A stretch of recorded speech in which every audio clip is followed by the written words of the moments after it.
So Ohio State has one more game left before its second bye week, but they have played half of their regular season schedule. They're 6-0, 3-0 in Big Ten play, and they are the number one team in the country and have been such since they beat the preseason number one team in the country. And so here's what we're going to do. We're going to grade both sides of the ball. In this video, we're going to do the defense.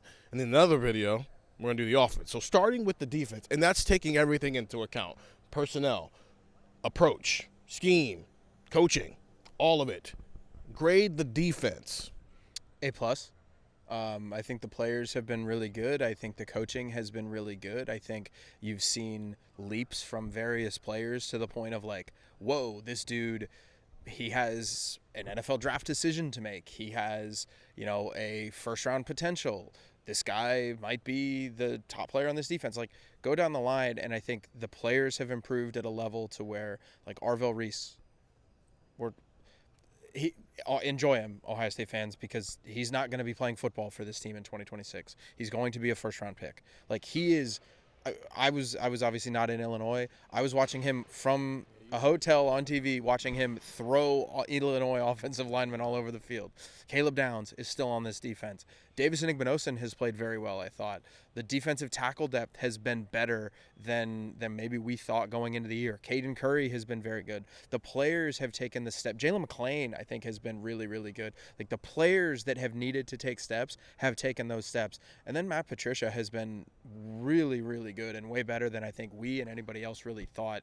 They've got different packages. They've got different schemes. They're using guys in different ways. They've just done things in a manner that for years Ohio State fans are saying, why don't we change this up? Why don't we give this look? Why don't we give that look? And Ohio State's doing that this year, and the results are what they are. Like, I mean, what did Ryan Day say on Saturday in Illinois? Like, they took their foot off the gas a little bit too early. Like, every game they've played in, the defense has been dominant, and you look at the scores of these games, and that has held up. So the defense gets an A+ from me. Steph, I want you to grade the defense, but also, is there anything missing that you still want to see over the next 6 games?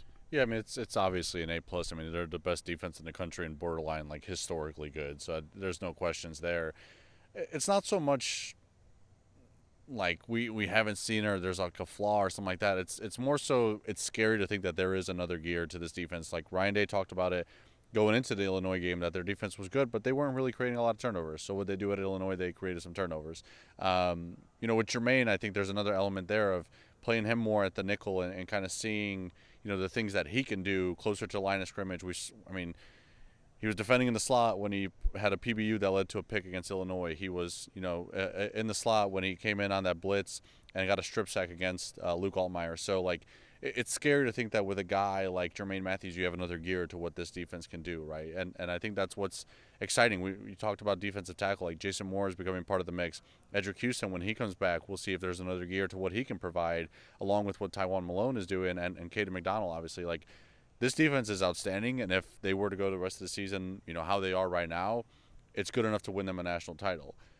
And the fact that there's another gear to it is probably a scary thought for opposing offenses. I'm sure Wisconsin's probably saying, hey, can we not see that next gear because our offense is bad enough already as it is? So that's the scary part of what this defense is that they're an A+, and it still feels like they can be even better. So it's exciting if you're Matt Patricia, if you're Ryan Day, to think about what that side of the ball can do for Ohio State through the second half of the regular season and then obviously going into the postseason. Yeah, this team's boring. I don't have any controversy. They just kind of beat teams every single week. A+, obviously. I'd like to see healthy Edric Houston. And he did not play. He did not even travel to Illinois.